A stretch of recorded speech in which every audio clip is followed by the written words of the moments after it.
aceptas hoy.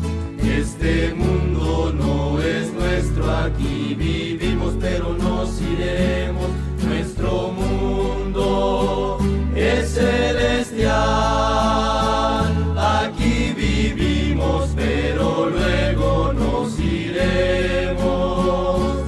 Con mi Cristo a morar allá.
Pero nos iremos, nuestro mundo es celestial, aquí vivimos pero luego nos iremos, con mi Cristo a morar allá.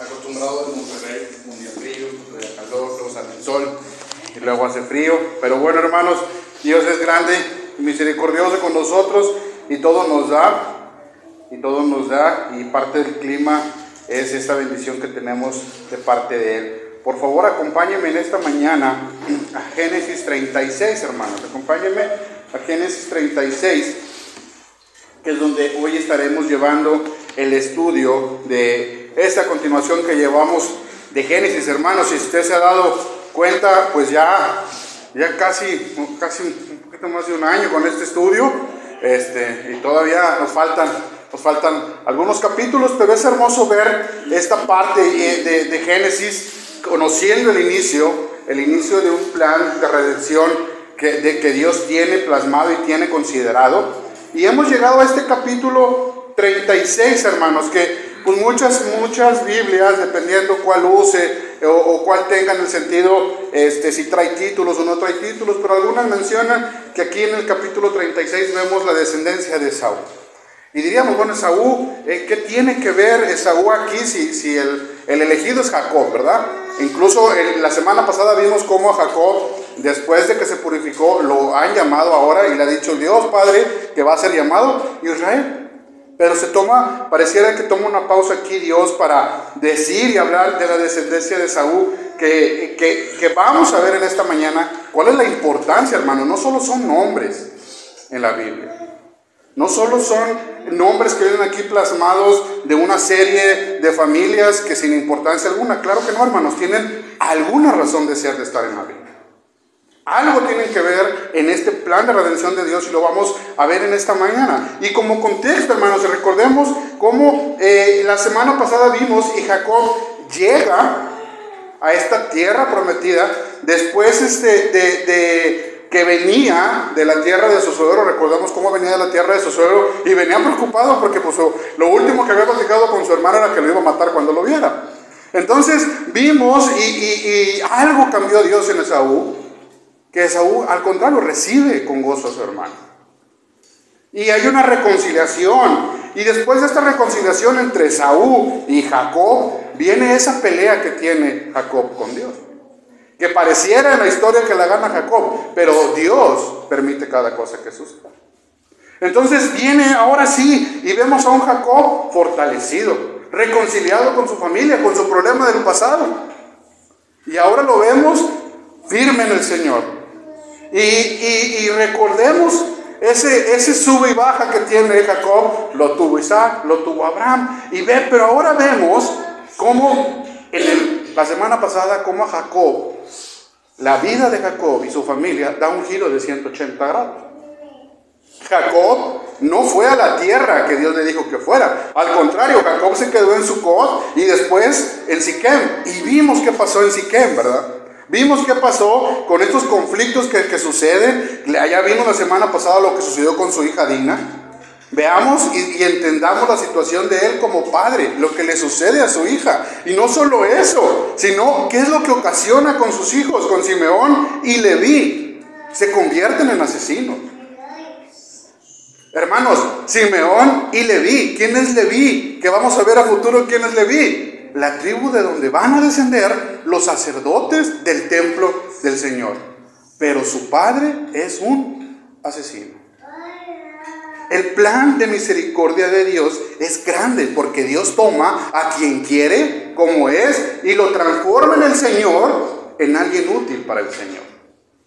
Y hermanos, después de todo esto, después de que le sucede esto y estos problemas y estas circunstancias y pareciera que después de todo esto, por fin Dios le dice a Jacob: Jacob, ven a Betel.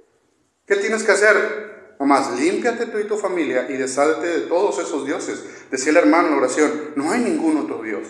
Y se lo vuelve a decir Dios a Jacob, límpiate de todos dioses y ven a Betel. Pareciera por fin que ahora Jacob tendría una mejor vida. ¿Qué pasa? Muere Raquel. ¿Por qué mencionamos a Raquel y no a Lea? Recordemos quién es Raquel. Raquel es su amada esposa, por la que fue engañado por su suegro y él tuvo que trabajar de 7 años planeados, trabajó 14 por su amada esposa y muere. Y no solo eso, muere y le da al 12º hijo, Benjamín.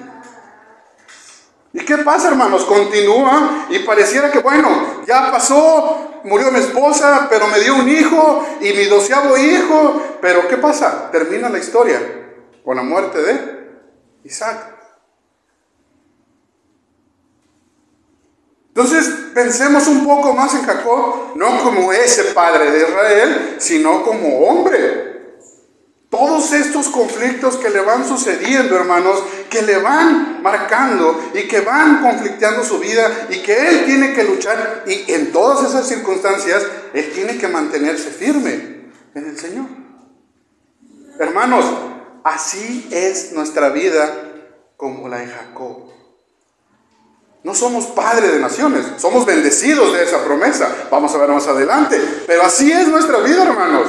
En el día a día, así es nuestra vida. ¿En qué momento o en qué situación puede estar ahorita? Pero nuestra vida es de altibajos, a veces más bajos que altos. Pero en nuestra vida diaria, así es. Tenemos conflictos, y luego me afirmo en el Señor y subo, y luego pero mi vida es igual a la de estos hombres que estamos leyendo. Hermanos, así es la realidad de los cristianos.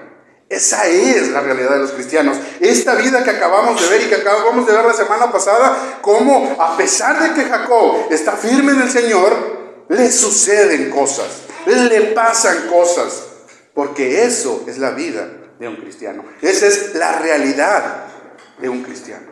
Y así se llama el tema de esta mañana, hermano. La realidad de los cristianos. Vamos a ver en este capítulo que pareciera que es simplemente nombres, vamos a ver cómo Dios nos muestra una realidad magnífica a pesar de las circunstancias. Vamos a orar.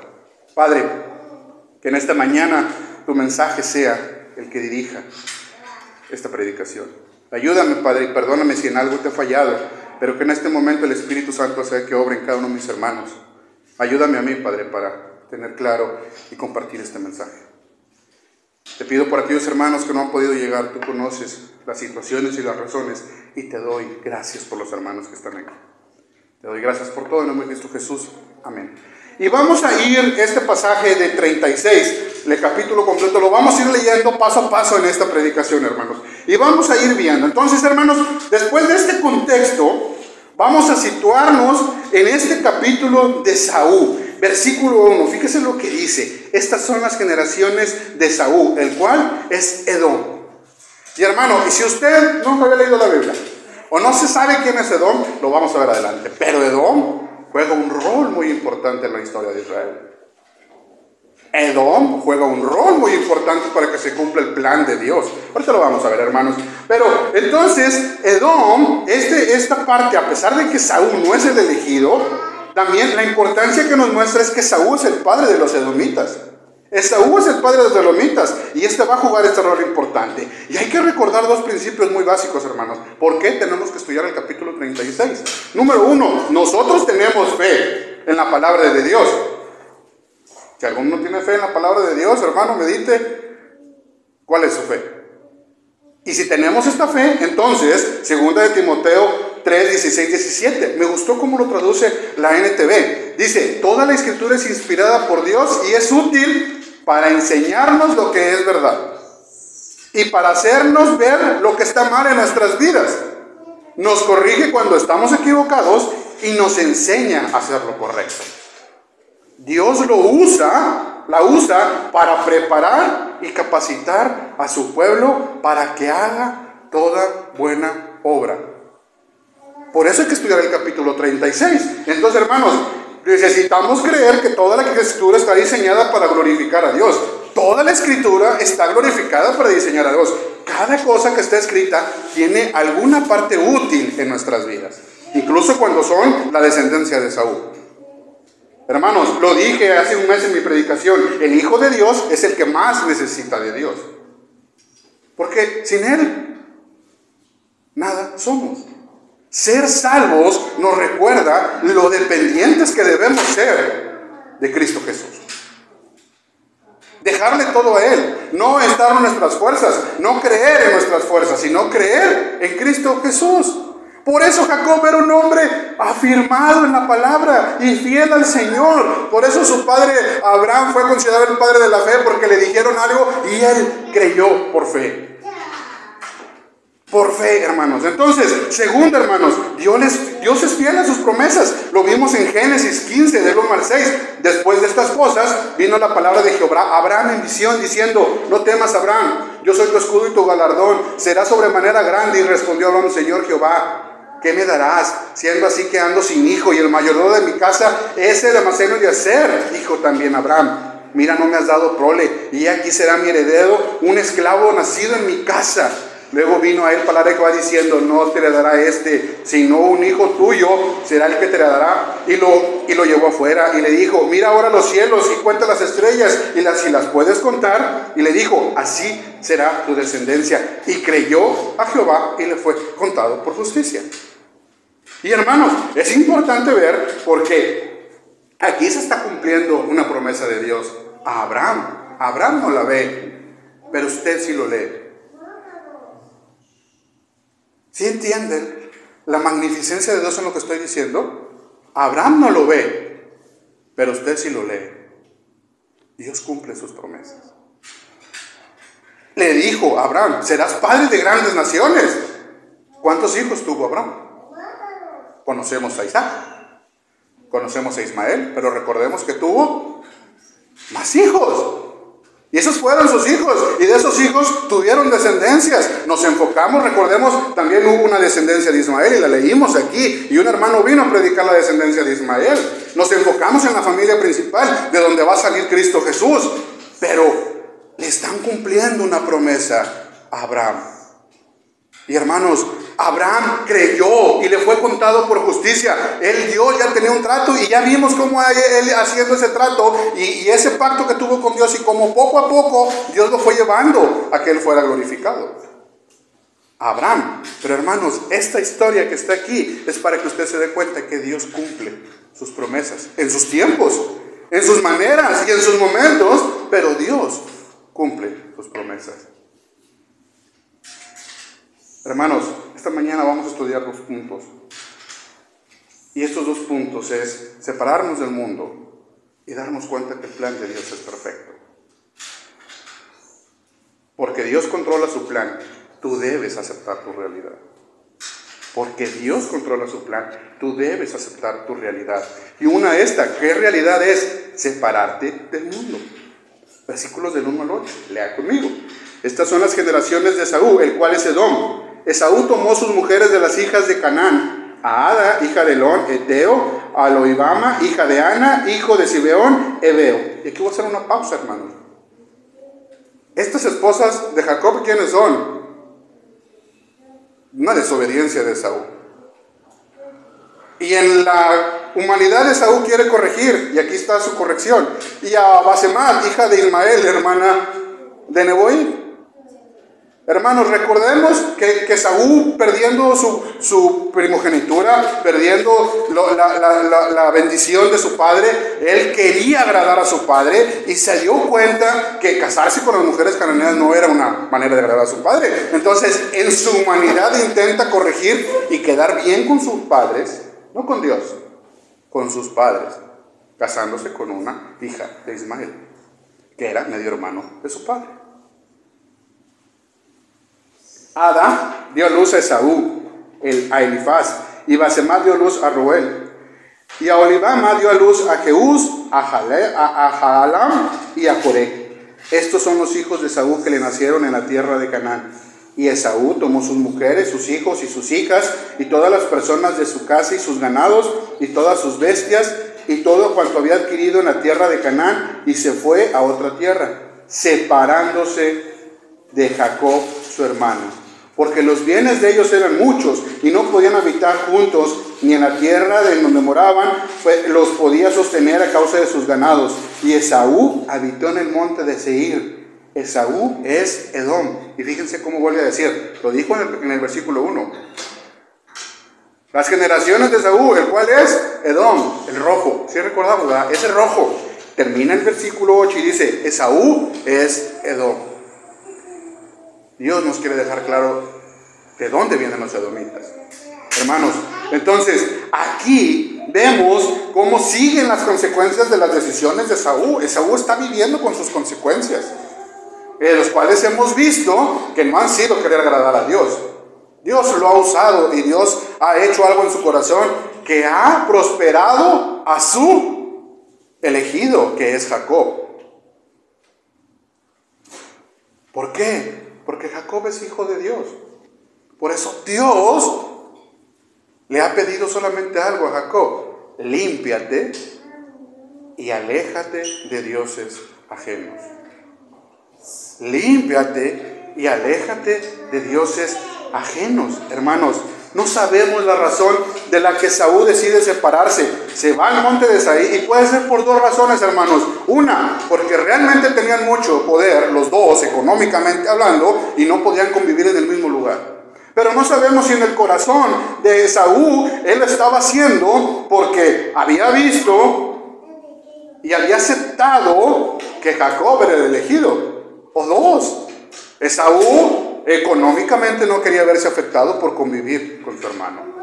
Cual haya sido la razón, Dios está usando la vida de Esaú para beneficio y gloria de Jacob.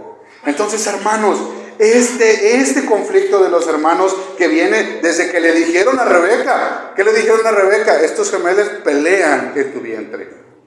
Pelean en tu vientre. Estos gemelos ya venían peleando desde el vientre de su madre, pero ahorita pareciera que Esaú y Jacob están en una reconciliación total y no hay problemas y están tranquilos, pero Dios tiene controlado eso. Entonces Dios controla nuestras vidas cuando todo está tranquilo y en paz, pero también cuando viene turbulencia, porque Dios guía nuestras vidas y permite las turbulencias, pero también nos da esa paz, porque en ese plan de Dios, lo que está haciendo con la vida de Jacob, agarra a todos los demás para bendecir a Jacob. Y ya vimos qué pasaba con Jacob: problemas en su casa, problemas con su familia, muerte de sus seres queridos. Hermanos, Jacob era hombre, pero era hijo de Dios. Hermanos, usted es hombre, pero es hijo de Dios. Y lo único que le pide es, vaya conmigo a Génesis 35. que lo vimos la semana pasada y estuvimos viendo. Génesis 35 del 1 al 3 dice: dijo Dios a Jacob, levántate y sube a Betel y quédate ahí, y haz allí un altar al Dios que te apareció cuando huías de Saúl. Le está recordando a Jacob cuando huías de Saúl. ¿Y por qué huías de tu hermano? ¿Por qué? Porque le robaste, porque lo usurpaste, porque junto con tu madre hiciste lo que no debías y no esperaste a mi plan. Pero tú venías huyendo de tu hermano Esaú y yo ahí te bendije. Así que regresa a ese lugar donde te bendije. Y ¿qué dice? Entonces Jacob dijo a su familia y a todos los que estaban en él: quitad los dioses ajenos que hay entre vosotros, y limpiados y mudad vuestros vestidos, y levantados y subamos a Betel, y haré ahí altar al Dios que respondió el día de mi angustia y ha estado conmigo en el camino que he andado. Fíjense lo que está diciendo Jacob: todo lo que me sucedió, aún así el Dios que respondió en el día de mi angustia y ha estado conmigo en el camino que he andado. ¿Qué camino, hermanos? Su suegro lo engañó, 20 años lo engañó, se aprovechó de él, murió su esposa amada, murió su padre, sufrió, estuvo meses en el desierto. Sí, hermanos, y ahí estaba Dios con él, con el Hijo de Dios, Jacob.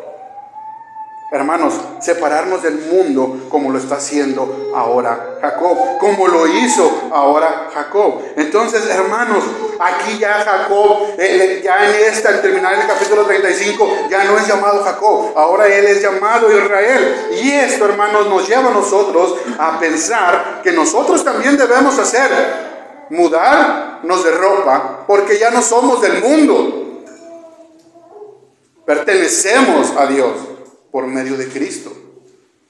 Y al mudarnos de ropa tenemos que quitar esos dioses ajenos, hermanos, y no tienen que ser necesariamente como otras religiones que tienen estatuas, que tienen imágenes. Hermanos, muchos dioses ocupan nuestros corazones de repente.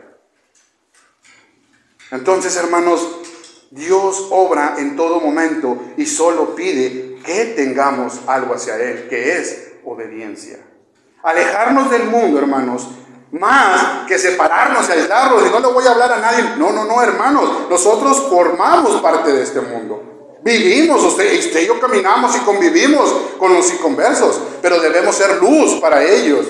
No nosotros vivir en las tinieblas. Dice Gálatas 6:14: pero lejos está de mí gloriarme, sino en la cruz de nuestro Señor Jesucristo, porque en el mundo me es crucificado a mí y yo al mundo.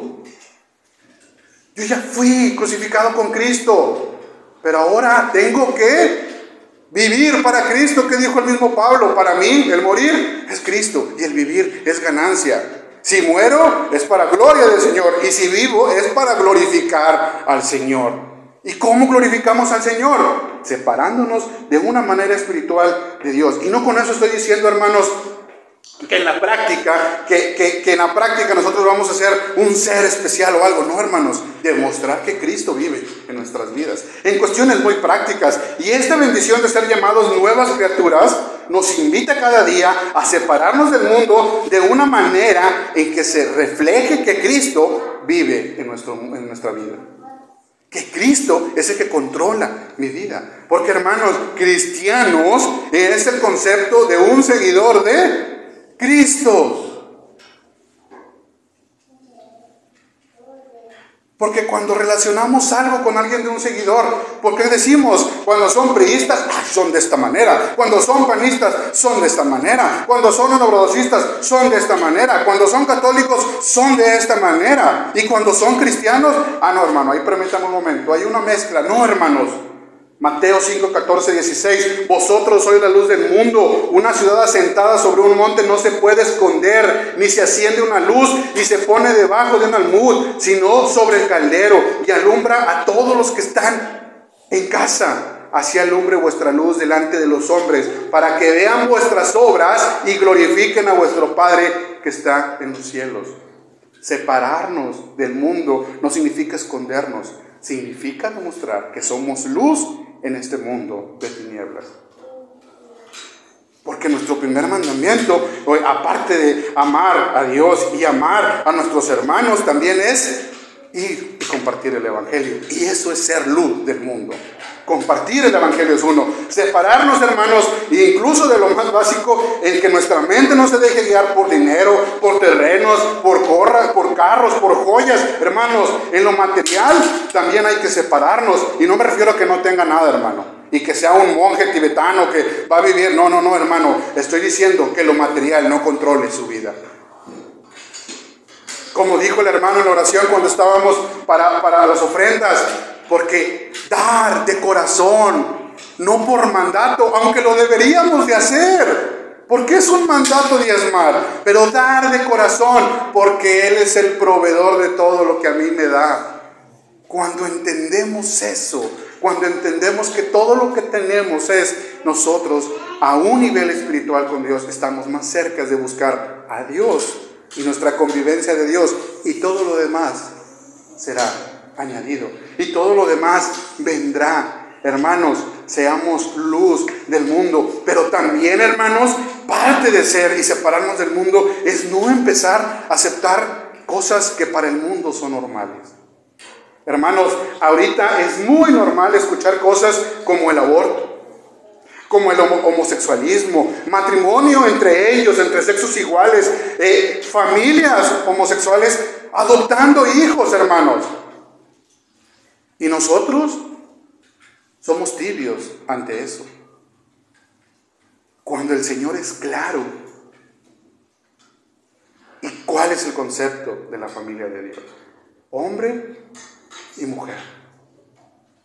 ¿Por qué, hermanos, permitimos y nos justificamos en frases, hermanos? De repente es triste, hermanos, ver a cristianos defendiendo la homosexualidad con frases como: es que Dios es amor, Dios ama a todos y ellos son parte de ese amor. Sí, hermanos, Dios ama a todos, pero también es justo y no convive con el pecado. También es justo y será juez, porque el que no cree en Cristo no tendrá vida nueva.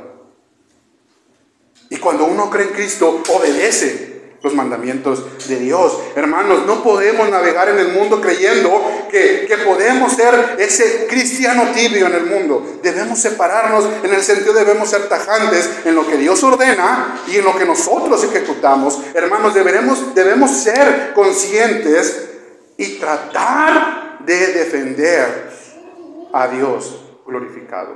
Él no nos necesita.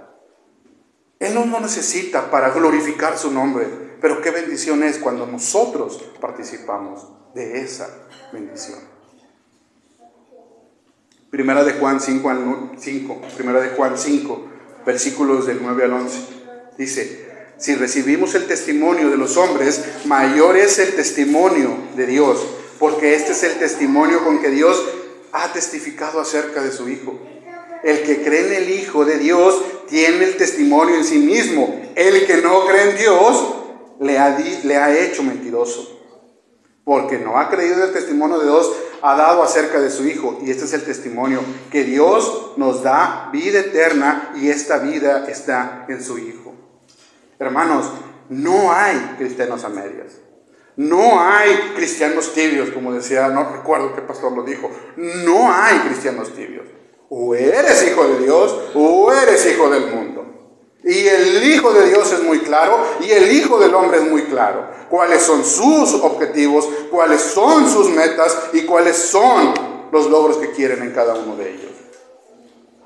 No hay cristianos a medias. No se permite ser hijo de Dios y no se permite ser hijo del mundo. Porque ya fuimos comprados en la cruz, y por ende, al ser comprados en la cruz por la sangre de Cristo, nosotros somos de Dios, no del mundo. Hermanos, eso de nueva criatura marca un cambio, hermanos. Pero, hermanos, no nos va a funcionar. Nada de esto nos va a funcionar. No va a funcionar esta media hora que tengo hablando el hermano, si usted en el día a día no busca cultivar su vida espiritual, no busca su comunión con Dios, no busca platicar con Dios, buscarlo en la palabra, leer en la palabra. Por eso le decía, esto no lo ve Abraham. Él ya había creído, Pero para que usted, hermano, esté fuerte en sus problemas de diario y en la realidad fuerte que tiene todos los días, es que usted lea aquí para que cree que las promesas de Dios se cumplen. Y a usted le dio una promesa, la vida eterna. La vida eterna. Y la vida eterna no será en este mundo llamado tierra. Será en el reino del Señor. Hermanos, nos llama número uno a separarnos del mundo, porque Dios controla su plan. Tú debes aceptar tu realidad, y esa realidad es: sepárate del mundo, a pesar de cualquier situación que te pase, sea buena o sea mala a tus ojos. Y digo eso de sea mala a tus ojos porque puede ser bendición para Dios, aunque no lo veamos de esta manera. Otro ejemplo, Pablo, hermanos.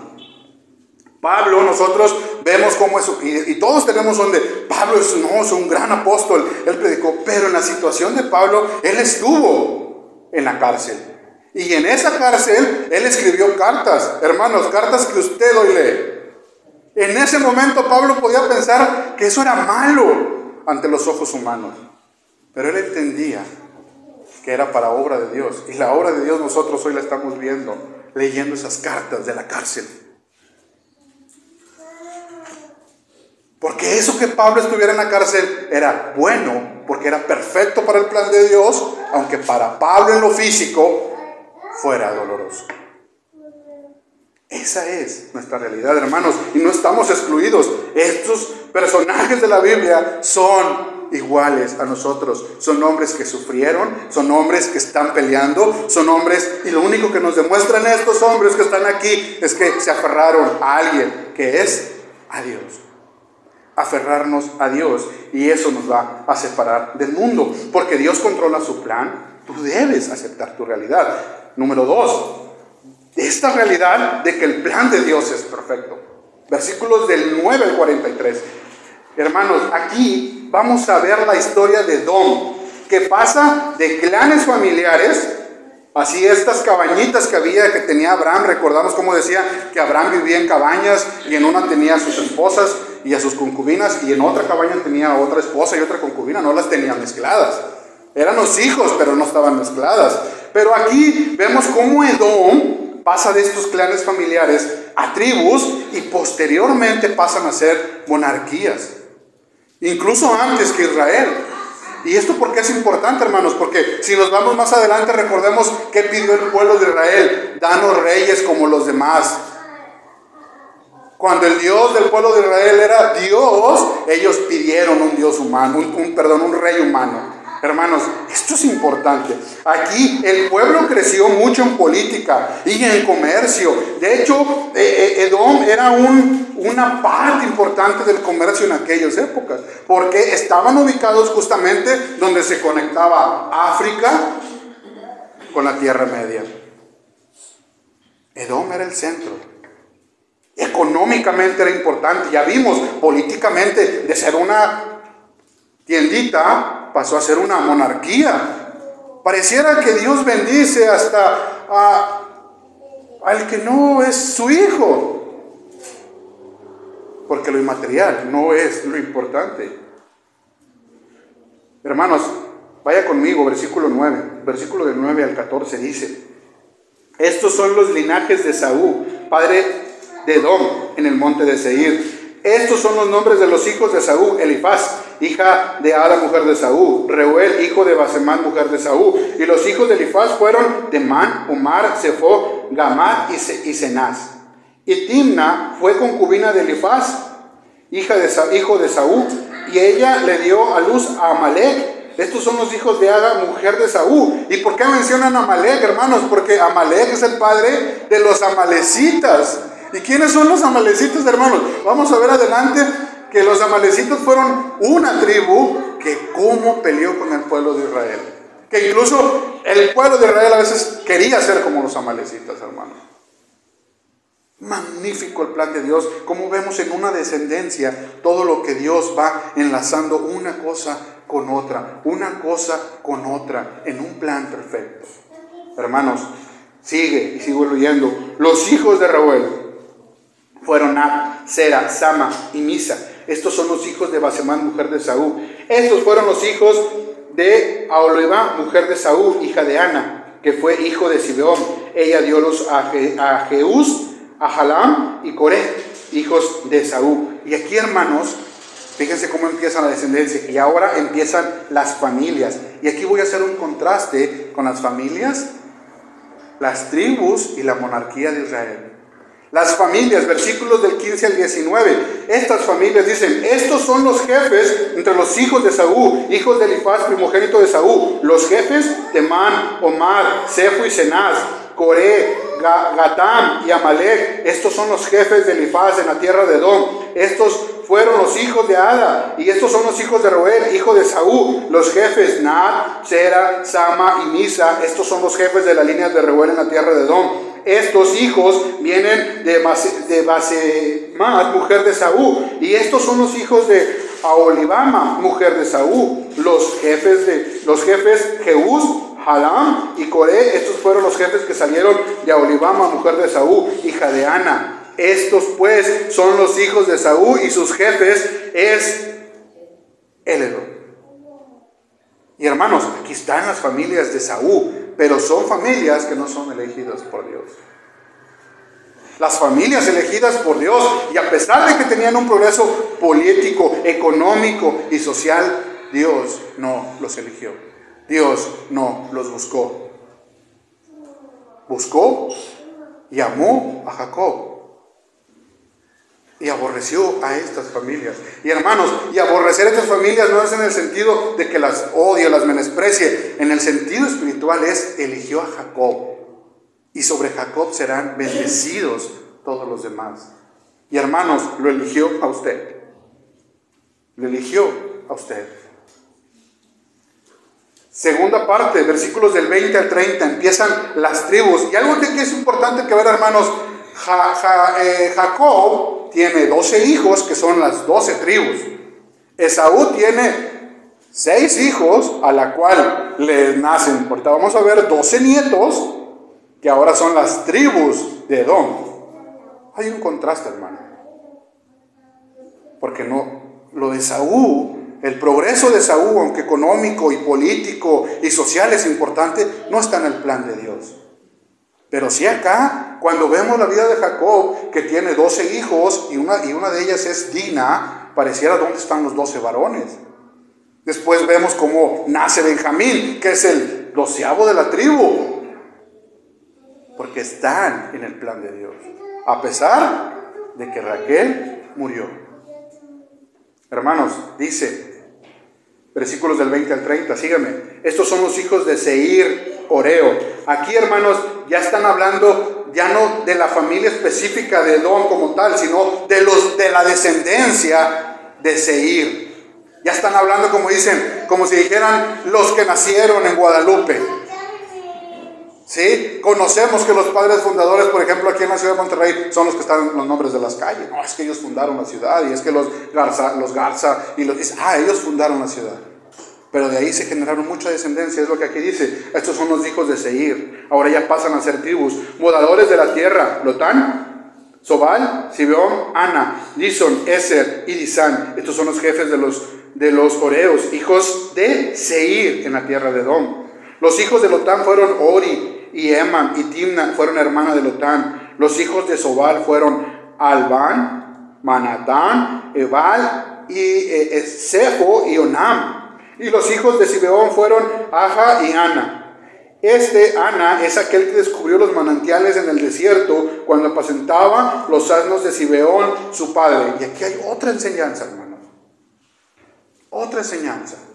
Pero no voy a profundizar porque si no voy a alargar esto. Los hijos de Ana fueron Disón y Aholibama, hija de Ana. Estos fueron los hijos de Disón: Emdam, Esban, Intran y Keram.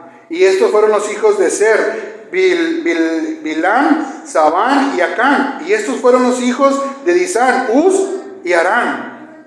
Y esos fueron los jefes de los Oreos. Los jefes: Lotán, Sobal, Zibeón, Ana, Disón, Eser y Dasán. Estos fueron los jefes de los Oreos por sus mandos en la tierra de Seir. Y ahora ya están como tribus. Vemos cómo provee Dios y les permite a este pueblo que no fue elegido una parte próspera. Y hermanos, voy a terminar con la monarquía, versículos del 31 al 39. Que aquí hay algo que quiero marcar muy importante. Ahorita lo que voy a leer es cómo son reyes, cómo hay una monarquía, pero no hay descendencia. El rey que muere es sustituido por otro rey, pero no tienen relación de parentesco. ¿Y por qué es un contraste importante con la historia de Israel?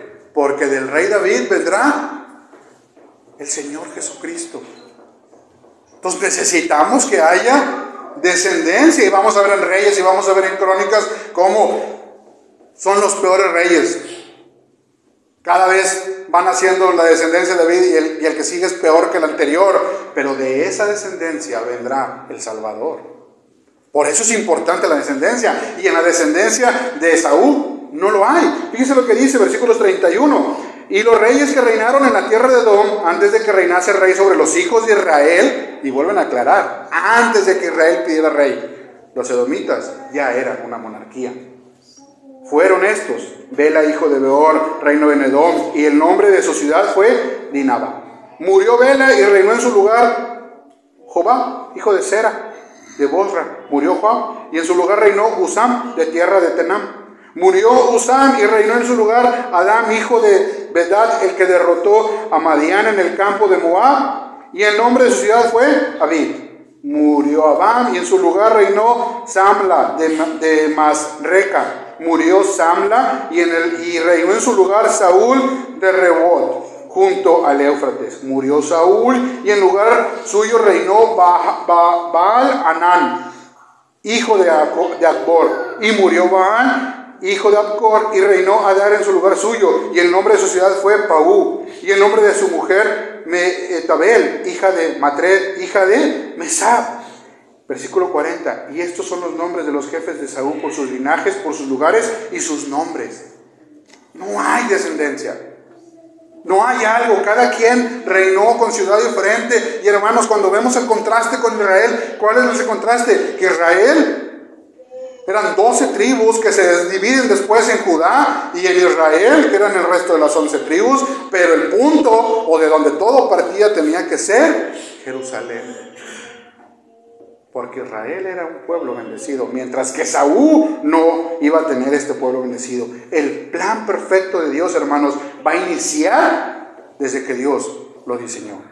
Y en este caso de Jacob y de Saúl, lo vemos desde el vientre.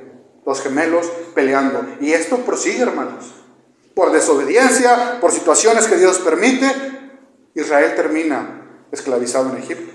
Cuando es liberado, sube. ¿Y por dónde quiere pasar Israel cuando sube? Recordemos allí en Números 20. ¿Por dónde quiere pasar? ¿Qué le dice a los edomitas? Tú que eres mi hermano, déjame pasar, no voy a tomar nada más déjame cruzar. ¿Y qué dicen los edomitas? No. Y si pasas, saldré a pelear contigo. Edomitas contra israelitas. Esaú contra Jacob, peleando. Y aún así, hermanos, Dios les dice a los pueblos de Israel: sea amable con los edomitas porque son tus hermanos.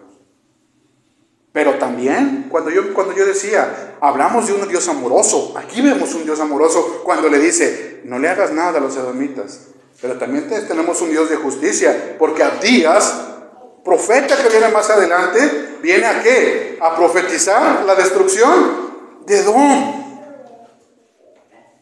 Y viene a profetizar esta destrucción por la simple hecho y la razón de que no dejó cruzar a su pueblo Israel por las sierras edomitas. Y hermanos, todo esto que le estoy diciendo y la historia de Israel y Edom van a estar enlazadas. La historia de Jacob y de Saúl están enlazadas porque el plan de Dios es perfecto. Hermanos, Edom se puso a Saúl y luego a Saúl. David y Salomón lo sujetaron y los tuvieron controlados, cumpliéndose la palabra de Dios, de el mayor va a servir al menor. Y después se liberaron con Josafat y se rebelaron contra Joram, y luego otra vez Judá los volvió a conquistar, pero otra vez Amasías se volvió a liberar. Y ahí está la guerra de los gemelos, hermano. Ahí está la guerra constante de los gemelos. Pero después fueron controlados por Asiria y Babilonia y casi fueron erradicados. Después serán erradicados, pero con Babilonia y Asiria fueron casi erradicados. Pero hermanos, la conexión que lo quiero llevar es Herodes el Grande, el que mandó a matar a los niños, porque escuchó que un rey había nacido. ¿Sí recordamos esa historia? Herodes el Grande era un edomita. Ve a dónde llegó el conflicto de dos hermanos en un plan perfecto de Dios. Ya conocemos qué está pasando, pero al final de este capítulo, hermanos, y voy a leer el versículo 43, dice: esos fueron los jefes de Edom, según sus moradas en la tierra de su posesión. Edom, el mismo Esaú, padre de los edomitas. Y aquí Dios vuelve a cumplir otra promesa, hermanos. ¿Qué le dijo a Rebeca? Génesis 25, 23. Dos naciones hay en tu seno. Están peleando, pero hay dos naciones: Israel y los edomitas.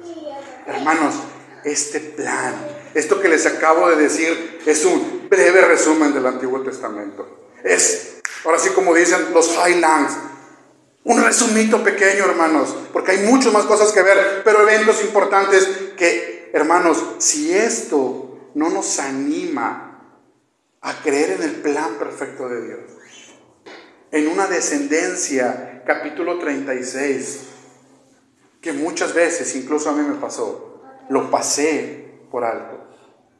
Hermanos, Dios, su plan es perfecto. Hermanos, esa es nuestra otra realidad, que nuestra vida está en un plan perfecto, que es controlado por un Dios poderoso, omnisciente, que nos ama y dio a su Hijo por nosotros, y todo es para nosotros porque Él nos ha dado a Cristo para salvación de nuestros pecados. Hermanos, eso es nuestra realidad. Puede haber problemas, puede haber muchas cosas, pero si creemos en ese plan perfecto de Dios, lo decía el hermano Carlos la semana pasada, solo Dios da la victoria. Y esa victoria, hermanos, así como la vimos, que a pesar de que Herodes el Grande fue rey y pudo matar a muchos, Cristo se salvó.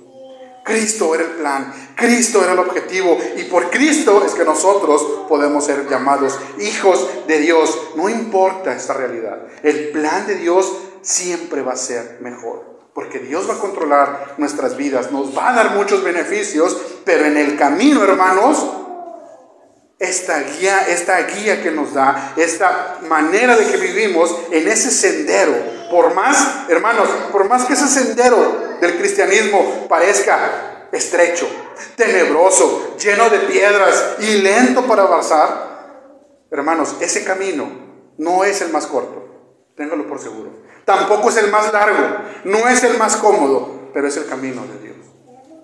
Es el camino de Dios, y esa es nuestra mejor realidad, que estamos en el camino correcto. Mateo 7, 13 y 14. Entrad por la puerta estrecha, porque ancha es la puerta y espacioso el camino que lleva a la perdición, y muchos son los que entran por ella. Porque estrecha es la puerta y angosto el camino que lleva a la vida, y pocos son los que la hallan.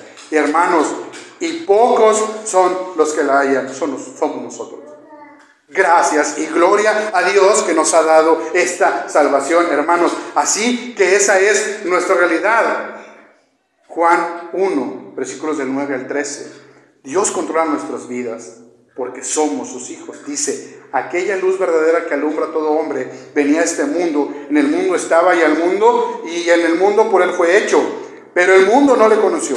A los suyos vino y a los suyos no le recibieron. Versículo 12. Mas todos los que le recibieron, a los que creen en su nombre, les dio potestad de ser hechos hijos de Dios, a los cuales no son engendrados de sangre, ni de voluntad de carne, ni de voluntad de varón, sino de Dios. Hermanos, gloria a Dios en esto. Gloria a Dios que nuestra realidad es de un Dios que controla nuestras vidas. Que su plan es perfecto, que su plan está diseñado, aunque yo sufra en el camino, es lo mejor que hay. Le daba un ejemplo a mi hija, muy natural y muy sencillo. Mi mamá le regaló unos pececitos y una pecera. Y yo le decía a mi hija, estaba ahí conmigo al lado cuando estaba yo estudiando, y le decía: tú sabes que si a estos peces no les damos de comer, ahorita que hace frío, les tuve que poner un calentador, les tengo que cambiar el agua cada semana, porque pues, si no se ahogan, porque pues nadan en sus mismas heces. Hay que limpiarles. Por más que quieran vivir, no podrán. Le decía a mi hija, y le decía un ejemplo muy sencillo, así es Dios. Él nos da la comida. Él limpia nuestras vidas. Él nos cambia nuestra manera de vivir. Y el pez somos nosotros. Dependemos totalmente de alguien ajeno. Claro que nosotros en ese camino buscamos la comida. Doy señales de que me escondo porque tengo frío. O doy y hago cosas con mi vida y ahí anda el pez nadando en la pecera. Pero al final, el control total, la vida de esos peces están en lo que mi hija y yo hagamos sobre esa pecera. Pero Dios no nos ha olvidado y cambia nuestra agua y cambia nuestra vida y nos da alimento y nos da, y lo único que dice es: límpiate y cambia tus vestidos. Terminamos en capítulo 37, versículo 1. Dice: habitó Jacob en la tierra donde habían morado su padre, en la tierra de Canaán. Y le vuelve a cumplir otra promesa a Jacob: tú morarás en la tierra de tus padres, de tus antepasados. Jacob obedece al Señor y se mantiene fiel e inicia una nueva etapa morando en la tierra de su padre.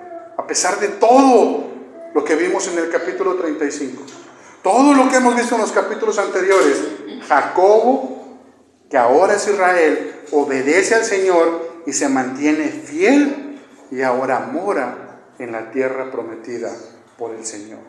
Los hermanos, porque Dios controla su plan, tú debes aceptar tu realidad. Y tu realidad es que tu vida pertenece al Señor. Vamos a orar. Padre, te doy gracias porque nos recuerdas que tú eres el creador de todo, que tú eres el dador, que tú tienes control de cada detalle, de cada cosa. Déjanos entender esta gloria tuya.